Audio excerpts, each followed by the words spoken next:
What is up, ladies and gentlemen? Welcome back to FudgeMuppet. This is the Elder Scrolls podcast. I'm Scott here with Michael and Drew, as always. And on YouTube recently, on the community post, we asked you guys to send all of your favorite fan theories and whatever wild theories you have.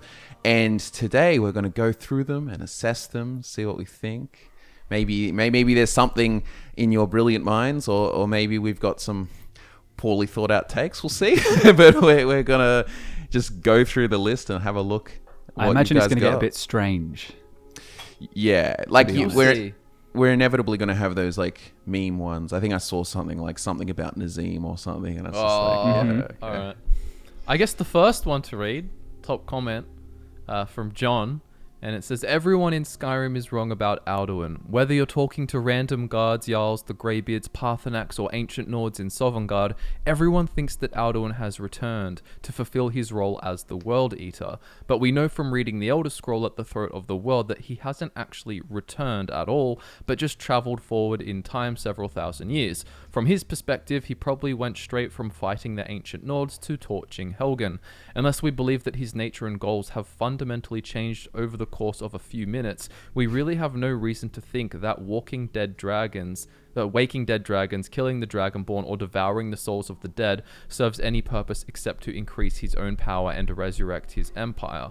Alduin would continue to reject his duty indefinitely without divine intervention. Tying in with the fact that Alduin's soul isn't absorbed at the end of the game, it's likely that the true purpose of the last Dragonborn was simply to destroy the corrupted/dominating version so that he can be recreated. We were never sent to prevent or even delay the end of the world. We were sent to make it possible.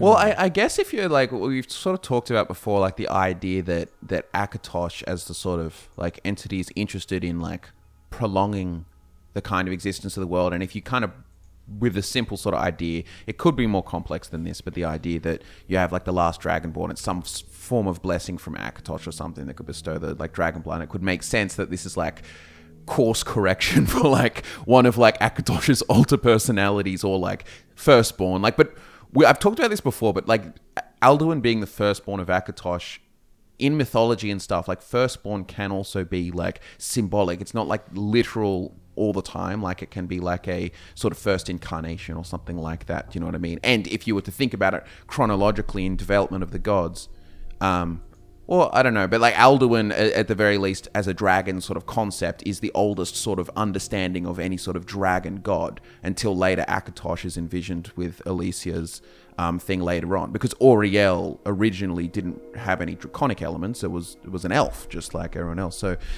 maybe he's a... maybe that's what's meant by firstborn. But anyway, regardless, maybe it is just a sort of like Akatosh's course correction of like Alduin, you know, like you were saying, going off trying to corrupt and dominate and so on. But Alduin wasn't going to eat the world. But yeah, I mean, the logic is sound with the idea of him just being sent forward in time and nothing really changing in that time. So I kind of buy into this. I'm trying to think if there's any specific dialogue with Alduin where he's giving away his motives, whether it's more actively trying to destroy the world or just dominate again. But either way, it's obviously a threat to stop. Because even that, you could kind of envision him as sort of like, well, when he comes back, and even when he's like defeated, and then he goes to Sovngarde and he wants to consume all the souls there or so on. But it doesn't necessarily mean like, the consumption's not necessarily like as in end the world, I'm going to do my duty all of a sudden. It's just kind of like the domination of Mundus or Tamriel or whatever looks very much the same as him completing his duty, but like, yeah. Do you know what I mean? Like, it's very hard to distinguish. It's not really Alduin who's got the, you know, he's not really responsible for deciding the fate of the universe. His role, he was created to fulfill that role, which to him, there's no difference between domination and the kind of metaphysical idea of restarting the cycle. Because, you know, they're essentially the same thing in his draconic mind. I think there's definitely good. It's almost like hard. Like, I guess this is like, it is a theory, but I feel like a lot of it could be implied. Yeah, I mean, yeah. He doesn't actually have, because it's funny you brought up dialogue. So I've been searching through he doesn't really say too much. Aside from being called the World Eater by everyone else, there isn't a whole lot specifying that he's out here eaten I mean, worlds. he says, "My power has waxed while yours has waned." He says, "My belly is full of the souls of your fellow mortals, Dovahkiin. Die now and await your fate in Sovngarde." Well, he doesn't. Exactly the same kind of thing he would be saying during the initial Dragon War, just dominating the humans. And the other you thing, do not even know our tongue, do you? Such arrogance, do the other dare thing, take for yourself the name of Dovar. the other thing to consider too is that it's like his whole perception of the world eater, how like, mythology can be born of like historical events, but like the Dragon Wars happened something like at least over 4,500 years ago. Like so much mythology has been created in that time and so on. So them understanding him as a world eater, it's very easy to see the first like Dragon Wars and they're fighting Alduin and so on. And it's just this big, powerful dragon set out to like dominate everything. But the way that gets passed down in the mythology for thousands of years into the future is that he's this terrible world eater kind of thing. And that he's going to come and, you know what I mean? And like, and maybe that in the same way that the prophecy that gets set forth that he's going to return, because they, way back in the day, the dragon born hero, the heroes with the thumb send him forward in time, like so they could kind of create a bit of a prophecy around it or something. But it's not as necessarily like ominous as it might be. Well, it still is, I guess, if it goes around like bad. It's still very bad. It doesn't make much difference to a mortal really whether the world ends or they die, because to them, their world ends. So yeah, I'd say the theory's it's got a good point. But, I mean, but at the end of the day, it doesn't change much about the reality of things. It's just an Yeah. interesting way of looking at it. It is interesting to read the comments under it, because some people are having that reaction of, oh, that's interesting, and then other people are kind of going like, oh, I like, isn't that just what's canon? Like, isn't that just what you see while playing it? I don't know if they're being a bit like, Yeah, I guess it's just I already perception. knew that, but Yeah. yeah, it is interesting. Yeah, so I guess I would even like probably take that as a more likely thing, but Yeah. he's not actually there to destroy the world in the traditional sense, and then you, as a blessed by Akatosh Dragonborn kind of deal, are going to end him so he could be, reborn or something as a non-corrupted version or something. Who will end the world? I just like that quote a lot at the end. Yeah. That said, "We were never sent to prevent or even delay the end of the world. We were sent to make it possible." So there's another one from Bim Lao Yomashitobi. Emperor Uriel VII is the reason why bandits are so prevalent. We see a history of him just letting prisoners go free, the protagonists of Morrowind and Oblivion being notable examples. He clearly has an eye for talent, right? No, he just makes it a habit of letting random prisoners go free to avoid overcrowding. But that's interesting. It's like, this is like one of the more of those like sort of funny kind of theories, I guess, because a lot of them you can chalk it down to like bandits are prevalent because they need enemies to fight in gameplay terms. But if you were to like indulge it and so on, it could be interesting that there's like overcrowding and stuff in prisons, and they actually like let lots of them go and stuff like that. I'm imagining like an elder council meeting where they're discussing serious matters, and he just rocks up like, I had another dream last night. That prisoner over there, we've got to let him go. Well, like, and also they have to humor him. And like there has been like a fair bit of turmoil in his time with the whole like imperial simulacrum and so on, where Gathan's he's a running bit the cuckoo shop after that. Yeah, and then so it could be. It's more of a fun one, I think. I don't know. Like, there's too much to. Well, that was the thing when he was in that that simulacrum kind of pocket realm. He was getting plagued by nightmares constantly. Yeah. So you wouldn't really want to trust his dreams.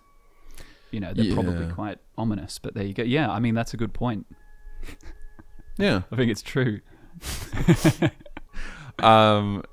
Okay, so here's one. I think I read this one before. Jay Sanders said, Sotha Sil knew his fate and downloaded his mind into the Clockwork City. He didn't throw away the body parts he replaced with clockwork, but also saved them. In the end, Almalexia only destroyed the mechanical shell. His physical body and mind were/will be reassembled.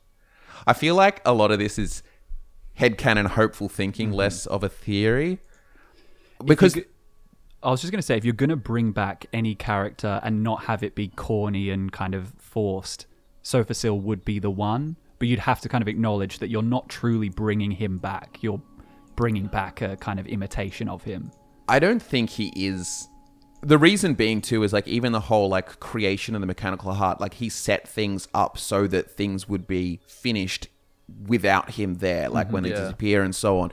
And someone was even saying, commented, said, would be slightly supported by the fact that Almalexia said that Sotha Sil said nothing, didn't even mutter a whisper as he died because she just destroyed what used to be his mortal shell. Basically sort of implying that like Sotha Sil didn't care because it didn't matter, but I would say Sotha Sil didn't care because it's determined. Like he knew that this was the way things go. It's more so an acceptance of inevitable fate rather than sort of, oh, I've got a master plan backup. Like some kind of stoic death.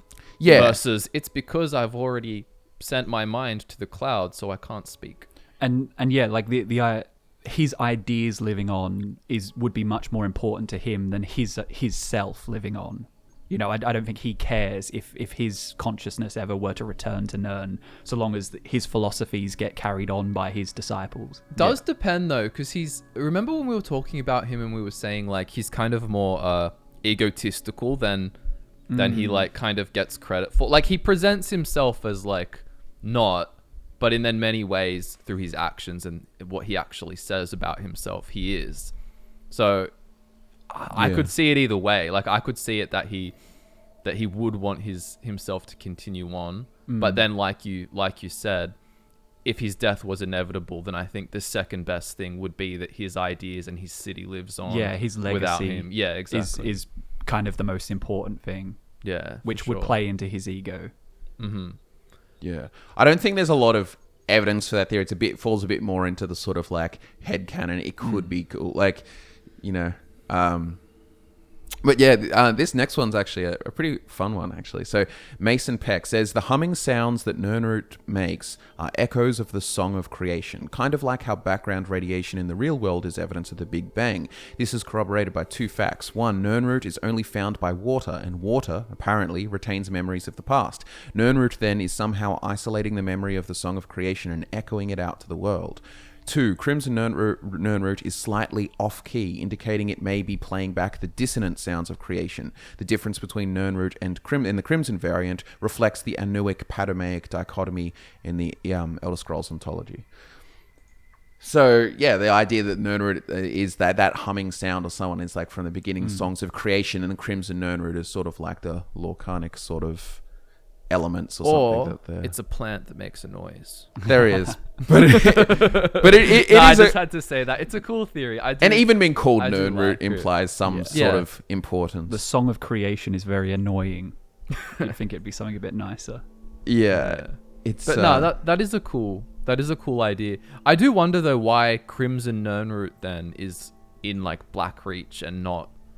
Do we know other places where it is? Did Sindirian mention anything? I feel like it's only there, and that's why he's there, because it's such a rare plant and he's obsessed with it.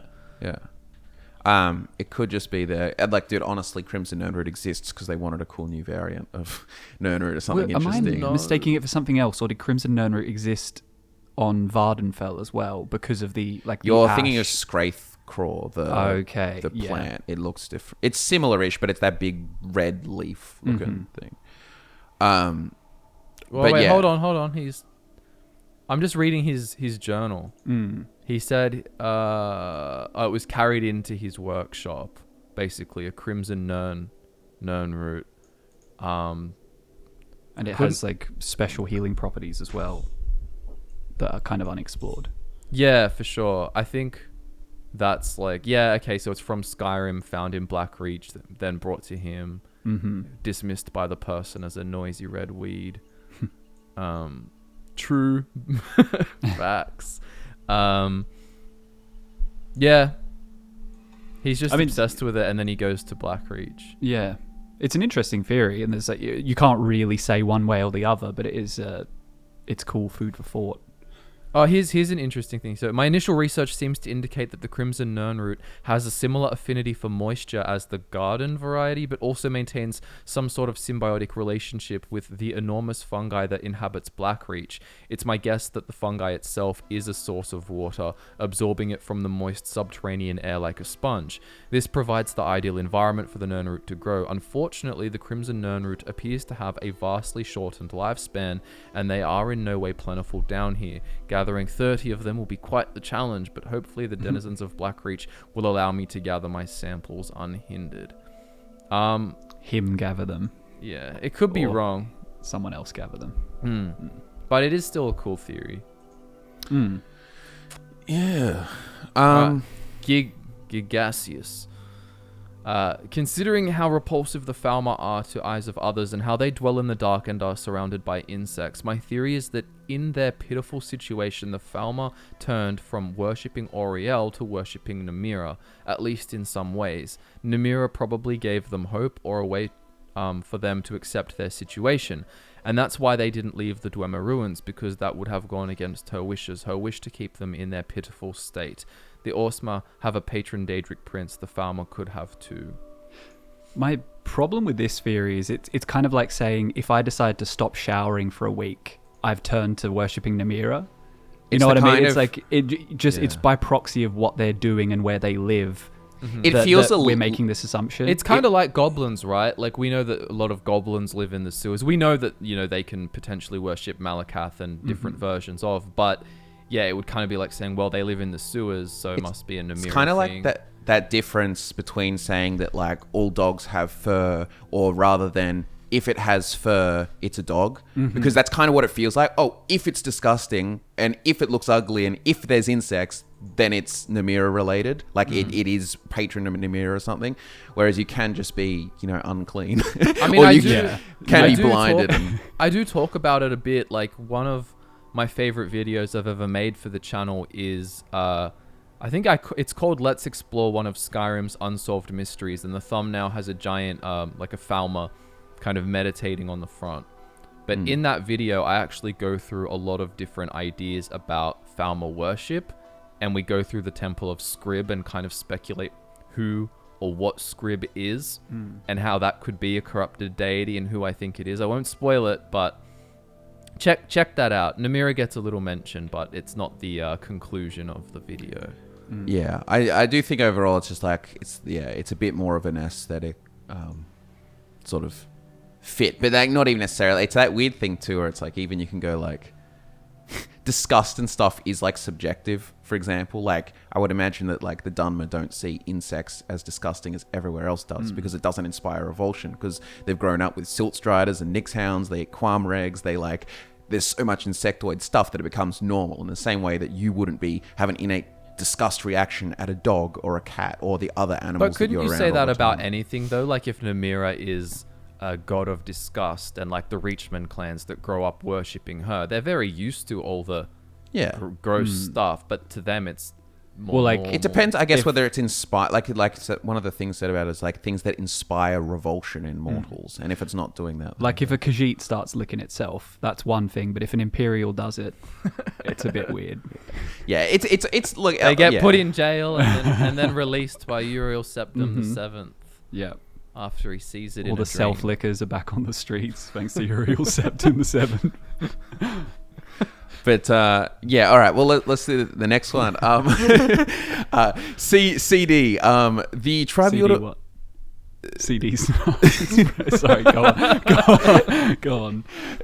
The Tribunal only has access to their divine power within proximity to the heart of Lorkhan. That's kind of true anyway. This is why Dunmer were never able to conquer outside of Morrowind, even though they have 3 living gods. The Tribunal also arranged the Ebonheart Pact so they could use the forces of Nords and Argonians to conquer Cyrodiil, since they don't have the power to do so themselves. Oh, wrecked. It's good lore. No, well, they are related to the heart of Lorkhan. They had to like go back and replenish it, and when they were cut off of the heart when Dagoth Ur returned towards the end of the Second Era, then that's that's why they signed the armistice with Tiber Septimus, because they knew that they were cut off from the power of the heart because Dagoth Ur had returned. But they could absolutely use their godly powers. I mean, like, Sotha Sil left and went to the Isle of Artaeum out. Like, they have to return to replenish it, but it's not like you lose your Wi-Fi signal if you leave too far. It's more so like I guess think of it more so in terms of a battery kind of thing. I also think it's honestly just a difference in, like, they're not set on conquering everything like this. Their thing is like real golden age of Morrowind and serving their people kind of thing, and like less of like, basically like, I guess every powerful thing doesn't have to become an empire or an imperial conquest kind of deal. Yeah, CD actually has a lot of theories I can see now. Peryite is like the younger brother of Auriel / Akatosh. They are both the dragon gods of order, but Peryite chose to sit out the creation of Mundus after his brother was chosen as a leader of the gods instead of him.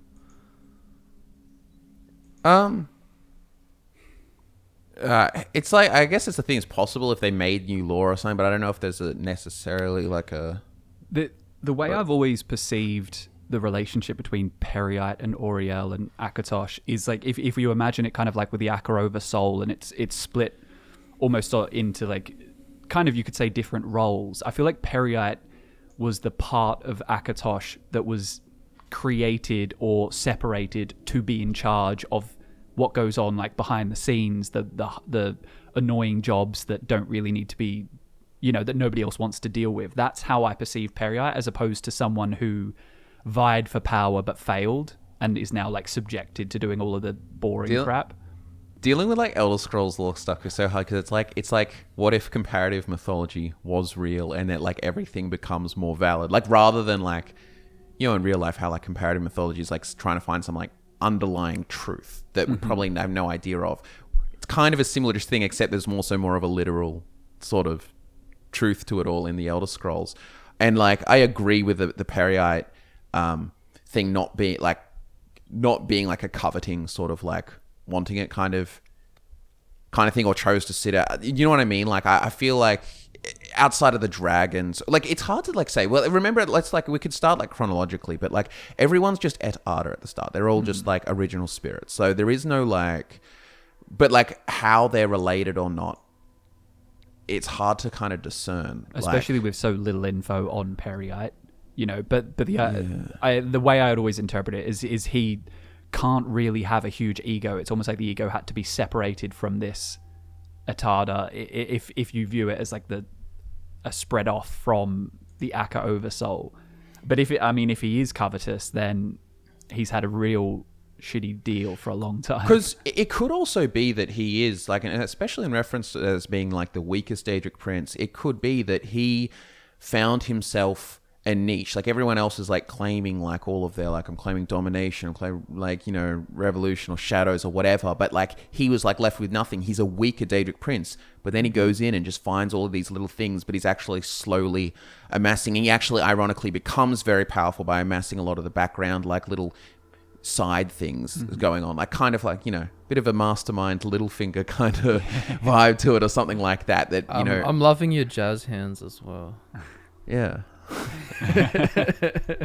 Actually, it's funny, Drew, you might like this theory. CD and Juxtra say things about Fargrave. So Juxtra says Fargrave was a secret testing ground created by the Magnagi, and the massive skeletons you see scattered about were rejected prototypes for Mehrunes Dagon.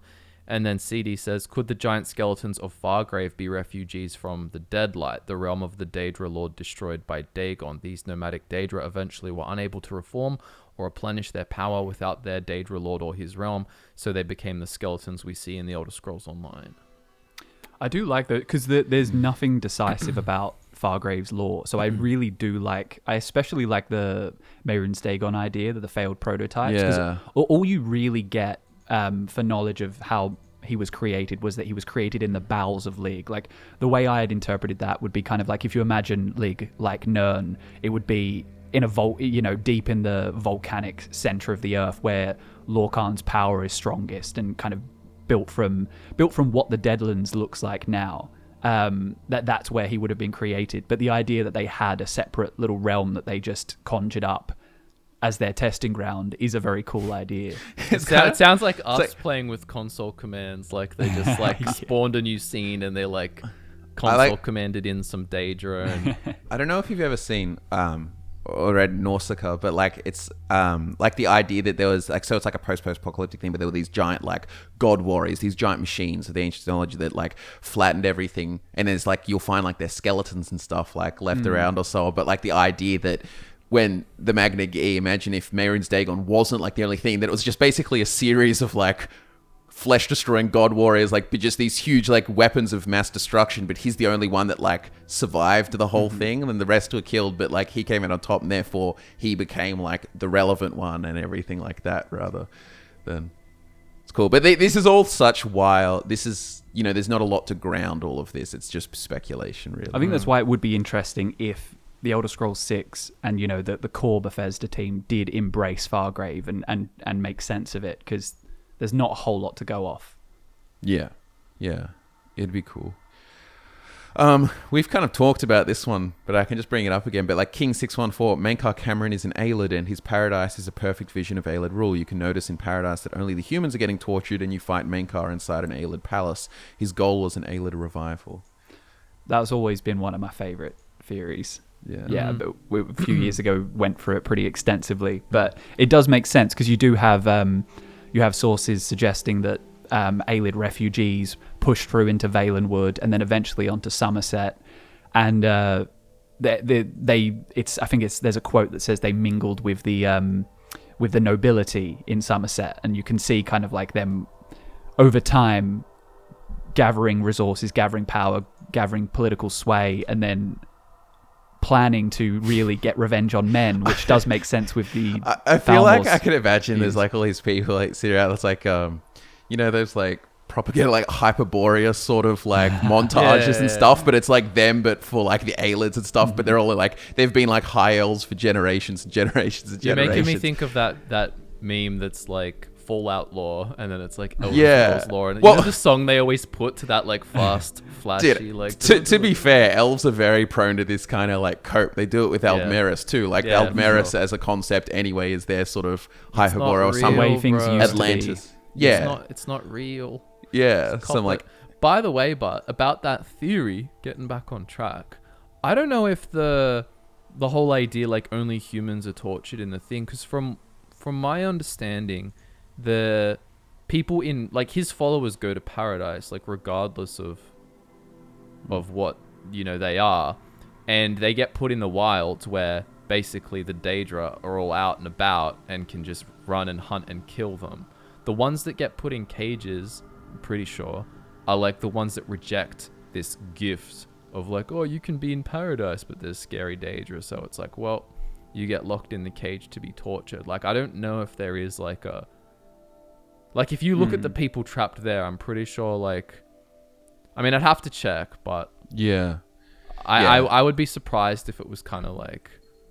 Oh, just all the races of men are trapped in the cages and...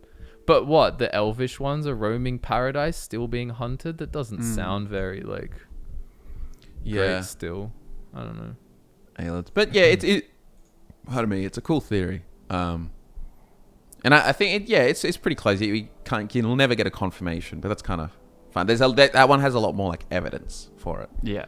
Than some of the others, I think. So it's a more compelling theory. Okay, here we go. John Martin. Auriel and Shor are mortals, an Aldmer and a Nord, who waged war in the distant past, and they mantled Akatosh and Lorkhan by recreating the struggle between the two gods. This way, Auriel is described as an elven king who ascends in order to teach the other elves how to reach immortality, sounds like mantling, why Shor is called Shor, son of Shor, in that one Kirkbride story, and why so often the struggle between Auriel and Shor sounds more like a regular mortal war. So sort of like, I guess to like condense that, it's like the idea that Auriel and Shor were these sort of mortals, that there was this sort of ancient like Lorkhan Akatosh dichotomy, and they're kind of like mantling it, like doing the same thing, and then therefore have become gods of future things. Because this is the weird thing with Akatosh. I mean, you could argue that maybe that the Akatosh that was like created in the time of Elysia, so on, kind of actually is more so a revival of the truest thing. Like Akatosh is older and more true than both Lorkhan and I mean, Auriel. That Sorry, would Shor kind and of Auriel. suggest that a lot of the elven gods, if they're like Auriel's contemporaries, would have been also mortal. They would have been like his allies, so your Cirabanes, your Finasters and stuff, which the more you spread it out, it's like, can you justify so many of these important figures, like Trinomac as well, being the right-hand man of Auriel, that means he would have been mortal as well, and Boethiah Well, would remember have had too. Well, I mean, but elven pantheons, they do kind of look at it in that sort of sense as like super powerful humans, but that rehypothesized kind of that they were so great, like, and then everyone's trying to follow Auriel's kind of image of like they made their way back to Aetherius because they don't have the same sort of distinction between gods and them. They believe they kind of just are the same things at different power states and basically whether access to Aetherius or not. Whereas they've been like cut off. Whereas the humans kind of, obviously see it different. So they put like there's a harsh separation between the two. But then again, even the Nord, it's kind of it's an interesting idea, and it's like Elder Scrolls lore. ESO has added a lot of stuff which makes the Elder Scrolls lore far more interesting and really challenges a lot of like the typical sort of elven ID series of events. Like the elves. It's funny like how Aldmeris could be very diluted sounding and so on. It might be entirely fake, and that even when you stack that up with like there's good evidence to suggest that the elves were actually the latest to come to Tamriel, and that humans were there before, and that there were plenty of civilizations before. Like, like even like we're talking about Aelids briefly, but the idea that they actually like got on board with the whole star worship thing because of the needs, star worshipping kind of stuff, the needs that they later enslaved or something like that. Like, but.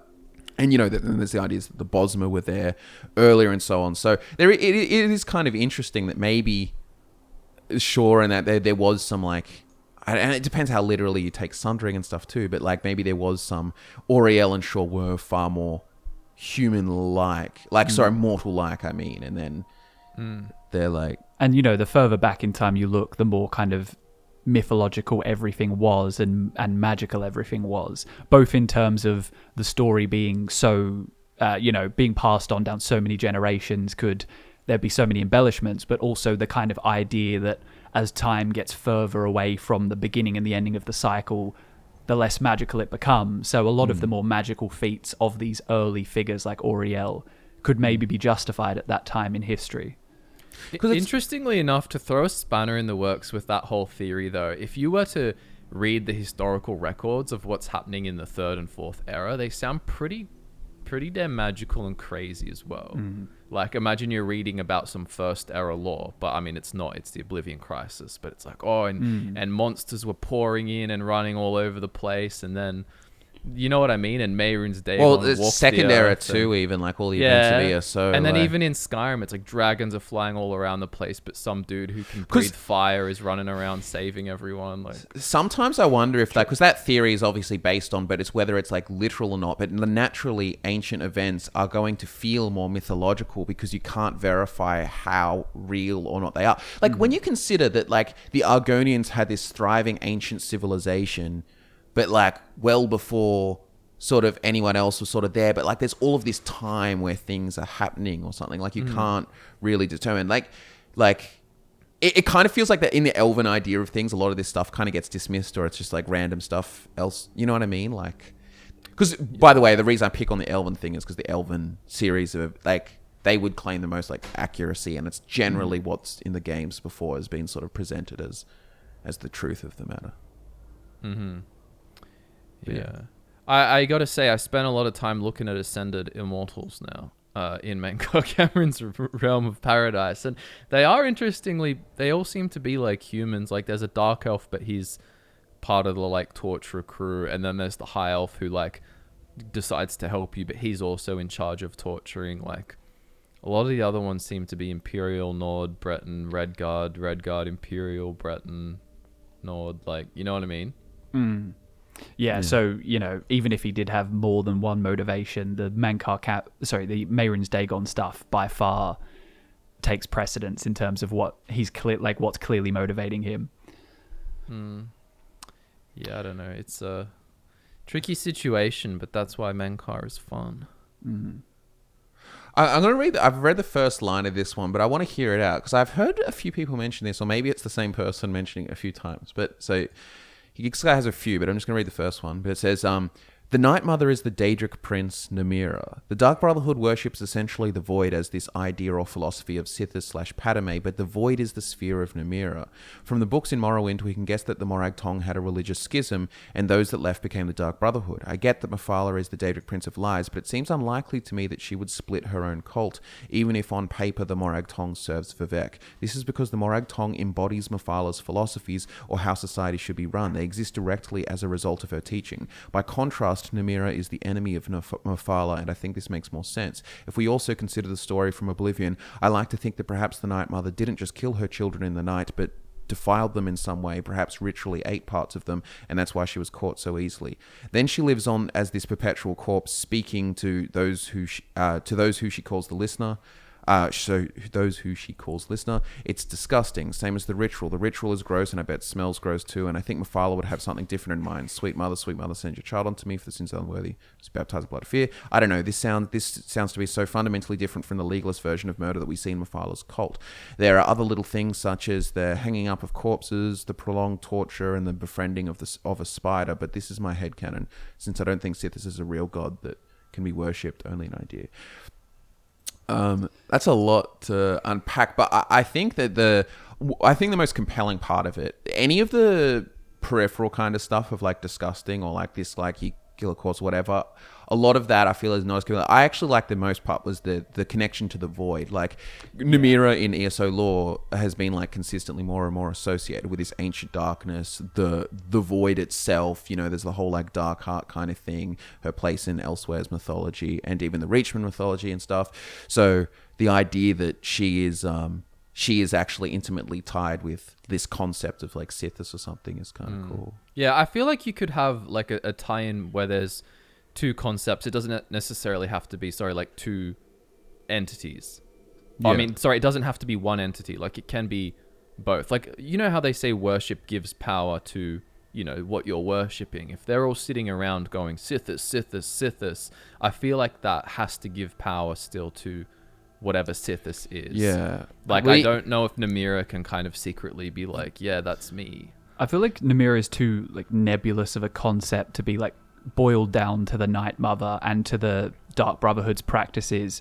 To me, it seems more like, you know, you've got from the Khajiit story, you have being, when Lorkhan is born in the Void and born in Namira's Great Darkness, it corrupts an aspect of Lorkhan. And you could almost make the argument that Namira's influence kind of corrupts some of Mephala's principles in her sphere, which creates the Night Mother and creates what goes on to be the Dark Brotherhood's way of doing things, as opposed to Namira being the sole Daedra associated with the Night Mother. The only thing I will say too is like Mephala isn't some like, she's not like pro-legal, like yes, Morag Tong because it's legal. That's like one of her cults. Like there's other like the Spider cult or something that really does just relish in just like, you know, murder and sex and stuff to get what you want. Like there's, and there are obviously other smaller identified cults around the place. Like Mephala as a concept, I don't think she's opposed to anything that's not like, you know, anything that's illegal or something, or necessarily some sort of systematic kind of thing. I guess, just if you're putting the disgust stuff in there, maybe that explains it. But yeah, I mean, the ritual is pretty gross, but I feel like Daedra in general are kind of like, you know, gross by mortal standards. Like they may ask you to bring them something unsavory as an offering at their shrine. In regards to Namira too, as like the Void connection too, to some extent you can kind of like imagine some things are like perhaps like derivative of or make up a smaller part. Like, you know how it's kind of like Lorkhan is born of Sithis and Sithis is born of like Padme or so on, and like then you have like Anu down to Auriel down to Auriel, like that kind of thing. They're in kind of like intrinsically connected, but it's a smaller, more personified version of it. Like on paper, really, like Auriel is a personified version of Anu, the initial force, and so on, and arguably Auriel the same for Auriel. And so you could say the same for Padme to Sithis to Lorkhan, but you could also be like Padme to Sithis to Namira, this sort of concept of like Void. You know what I mean? There like is a lot of crossover between what they represent. Yeah. Like, so you're identifying one personified part of a larger whole.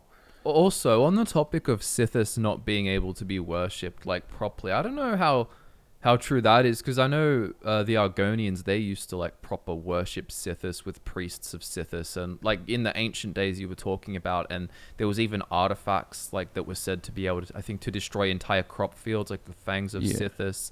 Like Elder Scrolls Online added a bunch of stuff, and then obviously in their evolution they came to see him not just as this like destroyer to be feared, but also as like a bringer of change to be embraced, and that's why they're all in there like, you know, nothing's permanent, everything's temporary. Don't resist you have to resist the fear of death and forgetting, and it's but it's also to what extent, like with everything, is as much as it's kind of hard in the Elder Scrolls, because then there's kind of like, oh, every interpretation is true, but then sometimes it's also like there is this. Is that because there is an underlying truth? Like if you look at that, a sort of like a light being shot through a prism, and then it goes out into different colors of the rainbow. But at the end of the day, that light that's being emitted all comes from this one singular source that's the same looking light. So with that sort of same principle, like in a way, what the Dark Brotherhood worship as Sithis is becoming a personification, a culturally tied personification of Sithis, or the same as the ancient Argonians or something, or how they see Sithis as not necessarily like the absolute truth. Do you know what I mean? Because it's impossible from like a mortal point of view to actually see the ultimate kind of truth. Or I would think. Yeah. No, the metaphor of the prism kind of perfectly encapsulates the interplay of Anu and Padamai. Like, you know, Anu being the ineffable light that's just untainted completely, and Padamai coming along is the prism that allows that to then expand into everything that comes after, and it's constantly branching out from there. That's actually I didn't think of that before, like Padamai as the prism. It's cool. Like I have a possibility too, like with that the Namira thing, but I think the void component of that is probably the strongest. The sort of Namira Ancient Darkness Void connection, or her, and then like, you know, the Night Mother could be a Namira driven thing as like a personification of that, like a sort of idol for them to look after, because, you know, the way they sort of in that kind of, actually maybe as they're both void related-ish kind of entities, but you can have Namira as personified by the Night Mother, and then Sithis personified as the Dread Father. So you have their two like mother and father figure of their weird cult. There you go. Here's a really meta take by Yoji Shinkawa. We know, so Mundus is the Daedric realm of Lorkhan, okay? And the player character in each game is a Shezarene or incarnation of Lorkhan. The ability to mod their games is proof, as Daedric princes have the ability to mod their realms at will and as they see fit. Yeah, I mean, this is the whole like Dragon Break, like console commands, all of that kind of stuff. It is achieving CHIM because you're an awareness. Like you can choose to play by the rules, but then you can also console and achieve CHIM and console commands. It's like it's fun, but like I don't take it as hyper literal. It's the same as like the idea that the wheel is literally the CD-ROM of Morrowind. Like you see it on the side, so for Vex realizing that, like seeing it on the side, it's like, oh my god, I'm in a CD. Like this is the wheel. Yeah, or whatever. and the idea of the godhead being the dreamer. It's like you could just say, instead of the dreamer, it's just a gamer. You know. Yeah, exactly. But this is it's the real fourth wall sort of breaky kind of stuff, which is it's fun, but it's you know, I don't know. Feathertusk has two theories. So aren't Kalpas really just a version of the Grey March? The world gets burned and ends and is reborn, but yet nothing has fully changed, for the base is still there. For the Shivering Isles, it is Sheogorath. For Mundus, it is Shor. It doesn't matter how much Jiglag or Akatosh / Alduin destroy it, it will just change and still be there. Funnily enough, Shor, a spirit of change birthed from Sithis, has won because he has made Auriel / Akatosh stuck in a cycle of constant destruction / rebirth and change of creating a new world each time. Did you catch everything there? So, start with I need the premise again. What was the premise? That the Shezarene... Oh, the Kalpas are kind of just like the Grey March. Oh, well, kind of. Yeah, to some extent, I'd imagine so. I don't know. But it's also like hard to... Yeah. I mean, there are parallels to it. Yeah. But I don't direct think correlations. not so much. Because some of this gets to the Kirkbride kind of stuff, the Shor, son of Shor kind of stuff. The idea that the Dawn War, it's like they keep repeating, but they go through all of the eras and everything comes back to the big apocalyptic ending where Alduin, aka Akatosh / Auriel or whatever, is the elven enemy at the start, and you've got all your warriors from Sovngarde, and they're going to fight together again, and that's going to set the premise for the whole next Kalpa. And but this gets all really like spacey, sort of. It's hard to get any concreteness here. I don't think you can handle the next theory. Okay. All right. It's from Feather Tusk as well. The second theory is, my other and more wild theory is that the Hist are the Dwemer. When they tapped the power of Lorkhan, they created a dragon break and CHIM and literally landed in both Oblivion and Tamriel as a shared consciousness brass god or golden sapped Hist. They clearly are a master of constructs and creating variety in them, but without access to limbs for tech they used biology. It is said the Hist give the soul to the Argonian and it goes back once deceased. Maybe they tried to use their souls in a lizard and found the melding of lizard and Dwemer soul made it forget, but when it came back that knowledge was gained. Maybe there are factions in the Hist that have different goals, those like Amora who want all knowledge at the cost of their constructs, and those who wish to be free of this permanent trap and create Zanmirs to be freed by Sithis, and those who wish to rule and remain eternal through groups like the Anigsil. I kind of, this to me, it's very the vibe, which what I like. This is what bothers me. This is why I say Dwemer are overhyped and stuff like that. But it's like the Dwemer are responsible for everything. It's kind of like the ancient aliens, kind of like, oh, the pyramids, Stonehenge, literally anything of any marvel in any existence had to be because the Dwemer masterminds are there. And it's just like, it's like that meme with the butterfly, and it's like, is this the Dwemer? Yeah, but it's just I don't. Yeah, What do you mean you don't think the Hist are the Dwemer? Yeah. Well, you're right. I couldn't handle that one. You couldn't handle it. I'm just going to say no and refuse to elaborate. Yeah. I think the three of us can't handle it. That's a strike. It's too big brain for us. It's honestly. Like what's the harm in giving the Hist the credit for being the Hist? Like, why does it have to be the Dwemer? And why? He's mad. It does. And why trees? Like, why are they trees? Yeah, we need to have a podcast of theories that will make Scott mad about the Elder Scrolls. Yeah, there's a podcast, Make Scott Mad. But with theories specifically that like you take really seriously, so but wait, you know he won't. So the Argonians are essentially like the constructs, the kind of automatons. So the Shellbacks who aided the Dunmer and the Nords in the Ebonheart Pact were actually Dwemer. So it makes a lot more sense that the Dwemer would align with the Dunmer than the Argonians would. But the Dwemer disappeared in a war with the Dunmer. But Chimer at the time. Yeah, but they've also been mates before. Yeah. They could make amends. Yeah. Okay. Oh, well, gosh. the Argonians are Dwemer, confirmed. I think someone already got the message. Julian Gonzalez. My theory is that Skyrim takes place tens of thousands of years in the future of the Fallout universe. Cue Scott getting mad. I mean, you can't disprove that one. Yeah, that one doesn't even. It's just like, yeah, if you want to believe, I believe next Kalpa is the Pokemon universe. Like, that's what's happening. Where does Starfield slot into it? We do know that Tamriel was scratched into the paint job of the spaceship. Well, therefore, it's like everyone had a 40-minute video explaining. Was it actually? But like, no, it's not. It wasn't. It's not. It's definitely not perfect. No, it's not an Easter egg. It's confirmed fact that the Dwemer have gone to space. It's the Dwemer colonization game. Yeah. Man, God, the Dwemer suck.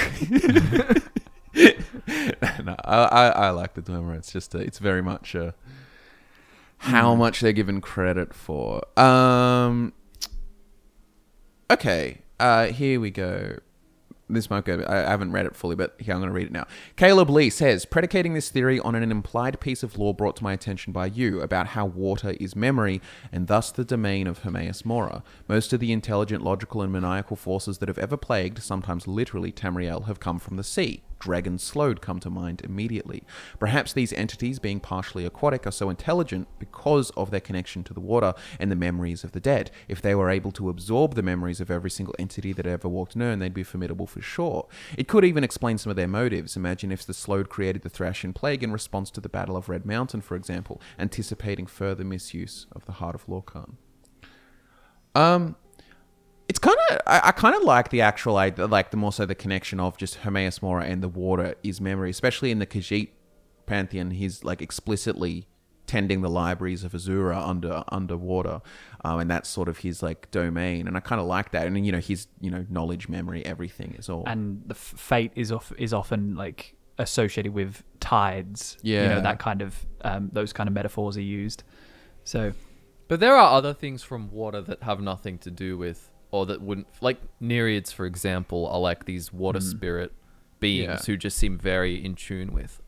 I'm connected to this lake and I love it, and if it gets corrupted, I'll be corrupted, so I'm going to protect it. Yeah, but I think it is a cool, like, I guess at the very least the water is memory relation to like sort of just Hermaeus Mora, his big inky sort of realm. He's an aquatic-ish sort of looking creature. In Khajiit mythology it's quite literal. Slode and Dreg also being powerful entities from the water is kind of cool. Yeah, I mean the water is memories thing is like some deeply guarded secret. Like it's not. Yeah, this is also a hyper like metaphysical kind of thing. Yeah, it would be cool if like in the Elder Scrolls 6 you do kind of like in the Phantom Menace where they go underwater and swim down to that old Gungan city, and that's where Hermaeus Mora is. Because in reference to the sort of like hidden knowledge kind of thing, it's like pretty much a lot of like Elder Scrolls lore that we discuss is all of this sort of esoteric sort of like multiple layers up sort of knowledge that it's not supposed to be taken so literally that you like go drink a cup of water and there's memories or something. It's more so like, memories exist within you. Like if you look at your like brain, it's full of blood all of the time, and like what is where are your memories or something like that. And the idea is like you die and the water goes back into the earth or whatever stuff, but that is memories in there, and there's all kind of other like. He always manages to fit existential dread into the podcast. What do you mean? I just said your brain's made up of blood. That was basically it. No. Like the tone of like we're all gonna die and go back to the earth. Like that's the meme. Yeah. But I tell you what, Skate Legends says, what if that wasn't really a sword the lusty Argonian was talking about? What if it wasn't? Wasn't it a spear? It was a spear, yeah. Well, I'm only reading their comment. Well, it wasn't a sword. Yeah. You can't have spears. They don't exist in the Elder Scrolls in from after Morrowind. So, it's just swords. So actually, Reiklings do carry them, don't they? They got like stabby things. Here's a quick one. Wendy Danielle, the Void Knights were one of Lord Harkon's failed attempts at corrupting the sun. But that's a moon thing, like getting rid of the moons. Plus, I feel like he would do it more often, and it's... But like with the moons isn't even part of the problem, I guess. Yeah. Maybe it doesn't, yeah. I mean, look, when I was really, really, really young, I think there was a time period where I thought the sun and the moon were the same thing. So... There you Wait, go. they're not? I was just keyed in. Brainlet confirmed.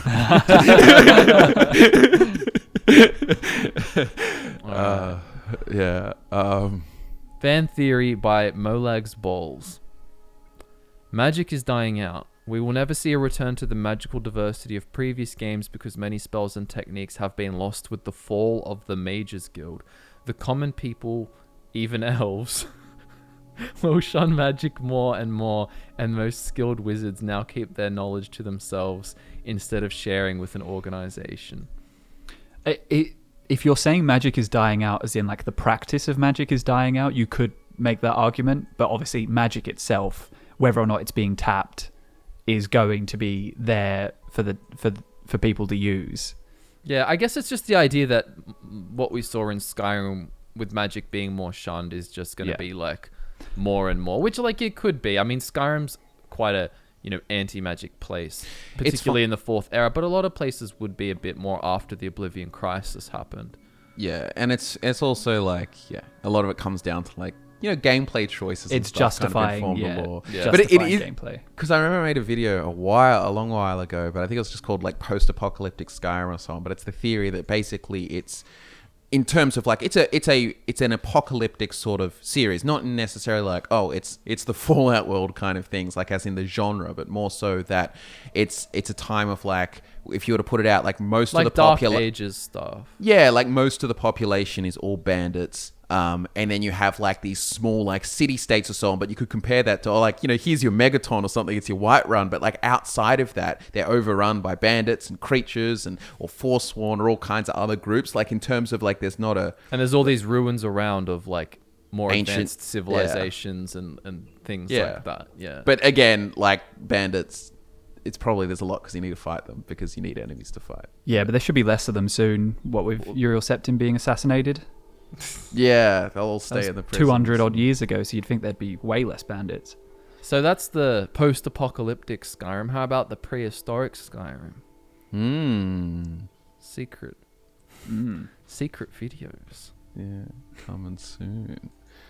It's me just spurging out about how cool needs are and how like elves, like humans and stuff on Tamriel before elves. All because it all makes sense, man. There's hard evidence for it. It makes far more sense in the broader narrative of ancient history. Mm-hmm. Well, apparently, Mitchellanius thinks Drew is a snow elf. Oh, Hey, Falmer, you do have your shirt could fit. What, Blue Eyes White Dragon? Yeah, it just feels a little bit like glacial and. Maybe it's because I look so pale in this light. I want to see not pale. What else do we have? I'm trying to go through some, like try and find the ones that are. The Thalmor are a prophetic representation of the Microsoft acquisition by Ryan Henderson. Well, here's one. Skydog 6301. The Empire would have collapsed on its own shortly after the events of Morrowind regardless. The Oblivion Crisis was just a nail in the coffin. What do you think? Because what do we think about that? I'm trying to like. By the way, in future, guys, please throw in extra points for your theories. Justify and, like, so why. we can discuss. Like, so why do you think that the events of Morrowind would have a drastic impact on the Empire? Like, I actually can't really think of anything drastic that would affect the Empire from that. Yeah, I think like there, Morrowind's power would be waning after it. I think there's a lot of like dialogue piece from memory. There's a lot of dialogue pieces that talk about the Empire being in like fractious positions and other lands and stuff like that. Like they're kind of, because like, as a setting for a game, a Empire in turmoil is far more interesting, or at least areas that there's things going on is far more interesting of a setting than if there's not. But for sure, but that's every empire, right? Like on the fringes and stuff. When they get big enough, there's always going to be problem areas. Also the Talos aspect, the wolf guy saying that it's on its way out, like sometime they'll die or whatever. And there's a few things like that. But I guess that could be true, like but it's hard to tell. Like I don't know why specifically. I feel like there's that thing you got to divide between like what is thematic evidence and what is hard evidence. So like thematically, it makes sense from now that the Empire is like crumbling further. Like if you were to compare it to like, Roman Empire allegories or stuff like that, or points in history, if you were to have a look at like the symbolic thing of the dragon and the crack on the bottom and so on, the very fact that you can join the Stormcloaks and sever it, and then they've just lost so much already. I think it's thematically it's cool, like this thematic evidence for it to decline and be reborn. But and at the end of the day, it's the Dominion who kind of set the downfall of obviously the downfall of the Empire is gradually happening, but it's the Dominion's fault for it to actually get into the position it's in now, because the events of Morrowind, obviously the people who are most affected by that are the people of Morrowind. So while the Empire were not in conflict so much with Morrowind is much more going to be much more easy to kind of bring under control of the Empire without the Tribunal there. By the way, I made a tweet a while ago. I'm just like, I did it really to just stir up and just see what happens if people die. Just like House Lalu did nothing wrong was the kind of thing I just threw out there. But the point I was like trying to so I don't know if this isn't really a theory. It's more, I guess, probably falls like with a take. but like House Slalu, like from like what you would personally enjoy in a society is far more in line with like your beliefs or values or something, like, you know, valuing diplomacy, commerce, and like, you know, they were even like half of House Slalu, you know, nobles and stuff aren't Dunmer and so on. They're far more cosmopolitan. You know, you even get to King Helseth, he officially outlaws slavery, but all of that doesn't really matter because, like, you know, a few years later, Red Mountain erupts and blows up, and the Argonians invade for revenge. It's like too little, too late kind of vibe. But, and you know, Hlalu, the pointed thing is that there is obviously like, you know, corruption and stuff, and like I think it's the brother of Duke Vadum Dren is like the leader of the Comonatong kind of thing. But at the same time, like on the surface, at least the values and so on, working with the Empire, stuff like that. Versus, it's just kind of funny to be like, on the reverse, to be like, no, the House Lala are the bad ones, the Indoril are the good ones, the ones that are like pro-slavery, pro-religious dogma, pro, like, you know what I mean? I think your take is more like they're the lesser of multiple bad. Yeah, but I mean, but the way you phrase it is like everyone will be like, nope, they did this thing wrong. Yeah, it's just the meme take, but provoke it. But like, yeah, like House Slalu as like seen as the bad guy, the great houses, like they're different, and it's like, yeah, working with the Empire, it's sort of sold out the Moran thing, but it is kind of in the idea of depends what your interests lie in. If you want to, because I love Morrowind and the Dunmer and the Tribunal and everything, but it's like, it doesn't sound fun. It is like a religious, like, you know, theocratic state. It's like as if the Pope was like, you know, king of the world kind of vibe. Like it's, but to a more like, the actual application of religious law and stuff would be... and with superpowers. With the idea of the Empire crumbling, if we tie it back to the Oblivion Crisis, if it wasn't for the Oblivion Crisis, you would have had a lot of cooperation between the Empire and House Hlalu, who would be much more prominent were it not for the effects of the Oblivion Crisis. Because in the Oblivion Crisis, the Empire pulled all their troops out of Morrowind, causing way more, hatred among the people of Morrowind. So if you don't have the Oblivion Crisis as the kind of setting in turn, like losing everyone around them, the Empire could really have had quite a good thing going with House Hlalu. Hlalu, I think it's also Helseth. They were allied with House Dress at the end of it. Like they managed to get to ally themselves with House Dress and get cooperation from them, which are historically a really like. So I'm leaning on the exact opposite of this guy's take. I think if it wasn't for the Oblivion Crisis, the Empire would have been doing drastically better after the events of Morrowind. That's probably I mean, I feel like that's just fair. I think I guess what I'm saying is it's like, oh, it's going to collapse one day, but I feel like that can be said of like pretty much all states ever. Like there hasn't been a state yet that, well, you know what I mean? Like the one we're in now, but like the chances that they live in sort of which a form starting to fall apart anyway. Yeah. Time for the next Kalpa, boys. Oh god. Existential dread. So, yeah. Okay. Well, I think we covered a bunch of theories. If we didn't hit yours and you think we should have, do comment it on this video because we'll use this video as the source for all our next theories in the next podcast. Because we'll do more of these because they're always fun. But do try and throw in supporting points of the like. Otherwise, we have to do more work to try. We need to like. It's not our job to think of stuff to support your theory. Yeah. Yeah, I mean, like we'll just critics. Still flesh it out, but you got to give a little bit of supporting evidence so we know where you're going with it. But again, just to be super, super clear, this video, comments on this video, nowhere else, not back on the community tab. We will be sourcing from the comments on this video. With that said, thank you for watching. Social media links are in the description, as is a link to our merch or Patreon if you want to help support this podcast. And we all look forward to nerding out with you again very soon.